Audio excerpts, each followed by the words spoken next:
Carla, você também apurou como funcionou essa pressão sobre o Fachin, né? Como funcionou, aliás, essa pressão?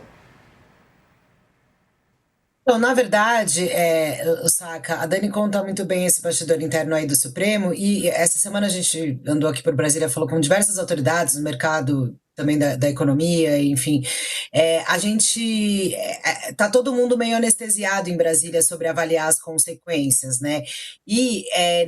Foi um consenso que nessa semana o principal foco de desgaste foi no Supremo Tribunal Federal. E os personagens que são o ministro Dias Toffoli, são o ministro Dias Toffoli e o ministro Alexandre de Moraes, principalmente, porque eles começaram a vir à tona esse desgaste em relação ao Toffoli, desculpa, caiu aqui, a relatoria, essa questão do resort, enfim, eles ficaram em evidência essa semana. E aí a gente viu o presidente do STF, Edson Fachin, que vinha, como a Dani colocou aí, com essa pedra, né, de código de conduta e etc., ele, antecipando suas férias, foi ao Maranhão, conversou com o ministro Flávio Dino, e aí havia uma expectativa de como ia ser essa resposta.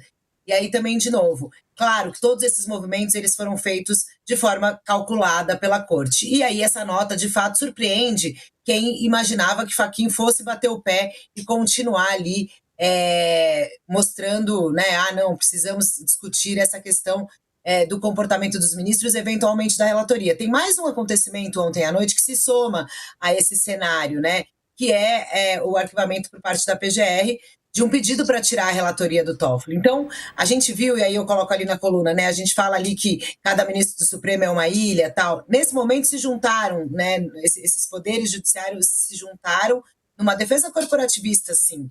E aí, um pouco de que eu entro, eu acho assim, a Dani colocou mesmo, a gente vem aqui, a gente conversa com as autoridades, às vezes a gente relata, não necessariamente a gente está falando a nossa opinião, né? Mas conversando com autoridades, e aí também um pouquinho do que eu vejo também conversando com outras pessoas que não são desse mundo político, acho que nesse momento a gente está vivendo, e nessa semana especificamente, né?